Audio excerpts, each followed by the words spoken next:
दोस्तों, आज हम बात करने जा रहे हैं एक अत्यंत संवेदनशील और गंभीर मुद्दे की। गाजा की धरती पर जो कुछ घटित हो रहा है वो सिर्फ एक राजनीतिक संघर्ष नहीं बल्कि मानवता के लिए एक गहरा सवाल है। आज संयुक्त राष्ट्र के एक वरिष्ठ अधिकारी ने कहा है कि तमाम उम्मीदें खत्म हो गई हैं। ये शब्द सुनकर दिल दहल जाता है। तो चलिए इस कहानी की तह में जाकर समझते हैं कि आखिर क्या हो रहा है गाजा में। बुधवार को UNRWA के गाजा ऑपरेशंस के कार्यवाहक निदेशक सैम रोज ने एसोसिएटेड प्रेस से जो बातें कही वो बेहद चिंताजनक हैं। उन्होंने साफ तौर पर कहा कि अगर इजराइल गाजा सिटी पर अपना प्लान किया गया सैन्य हमला करता है तो इस संघर्ष को खत्म करने की तमाम उम्मीदें दम तोड़ देंगी। रात भर इजरायली टैंक्स इबादल रहमान के इलाके में गहराई तक घुसे हैं। घरों को ध्वस्त करते हुए वो लोगों को मजबूर कर रहे हैं कि वे शहर के और अंदरूनी हिस्सों में जाकर छुप जाएं। यह सिर्फ सैन्य कार्रवाई नहीं है, यह एक पूरी आबादी का विस्थापन है। इजरायली सेना ने गाजा के सबसे घनी आबादी वाले शहर की निकासी को लाजमी बताया है, लेकिन सवाल यह है कहाँ जाएंगे ये लोग।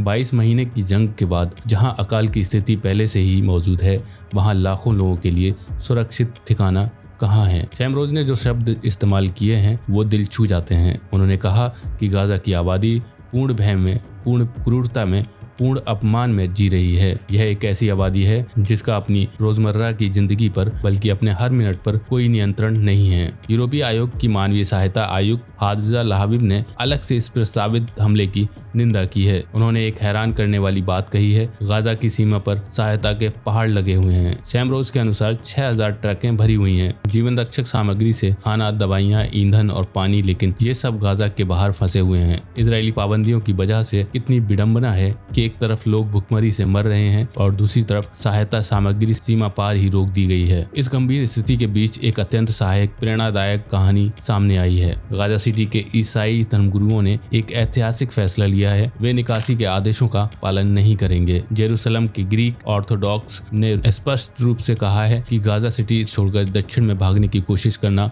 मौत की सजा से कम नहीं होगा। यह सिर्फ एक बयान नहीं बल्कि एक गहरी सच्चाई है। सेंट पोर्फिरियस और होली फैमिली कंपाउंड्स में पादरी और नन्स सैकड़ों नागरिकों को आश्रय दे रहे हैं। इनमें बुजुर्ग, महिलाएं और बच्चे शामिल हैं। इन धर्मगुरुओं ने वादा किया है कि वे वहीं रुकेंगे और लोगों की देखभाल करते रहेंगे। यह कहानी हमें दिखाती है कि सच्ची मानवता क्या होती है। जब पूरी दुनिया अपने फायदे देख रही है तो ये धर्मगुरु अपनी जान की परवाह किए बिना दूसरों की सेवा में लगे हुए हैं। इस संकट के बीच अमेरिका में राजनयिक गतिविधियां तेज हो गई हैं। बुधवार को प्रेसिडेंट डोनाल्ड ट्रंप ने व्हाइट हाउस में एक व्यापक बैठक की अध्यक्षता की। इस बैठक का मुख्य मुद्दा था जंग के बाद गाजा के लिए योजना, लेकिन जमीनी हकीकत कुछ और ही कह रही है। Secretary of state Marco Rubio ने अलग से इजरायली विदेश मंत्री गिदोन सार से मुलाकात की। राजनयिक प्रयास जारी हैं, लेकिन सवाल यह है कि क्या ये कागजी कार्रवाइयां जमीनी हकीकत बदल पाएंगी। इस महीने की शुरुआत में गाजा सिटी में आधिकारिक तौर पर अकाल की स्थिति घोषित की गई है। लगभग 5 लाख लोग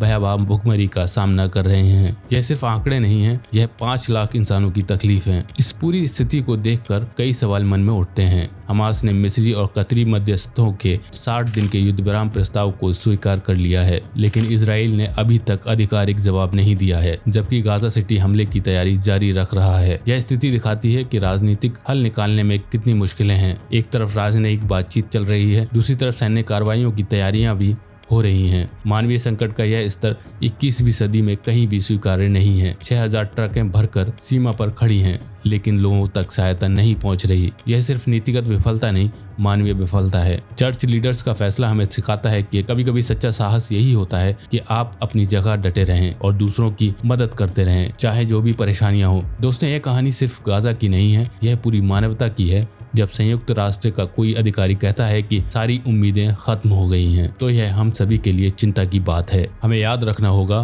कि राजनीति के खेल में आम लोग पिसते हैं। गाजा में जो कुछ हो रहा है वो हमें दिखाता है कि कैसे शक्ति संघर्ष में मासूम लोग सबसे बड़ी कीमत चुकाते हैं। आज का वीडियो यहीं समाप्त करते हैं। अगर यह जानकारी आपको उपयोगी लगी हो तो लाइक करना ना भूलें, कमेंट में अपनी राय जरूर शेयर करें और हाँ, चैनल को सब्सक्राइब करके बेल आइकन दबाना ना भूलें ताकि आपको ऐसी महत्वपूर्ण खबरों की जानकारी मिलती रहे। अगली बार फिर मिलेंगे एक नई कहानी के साथ और इस वीडियो को अपने दोस्तों के साथ शेयर करना ना भूलें। शुक्रिया।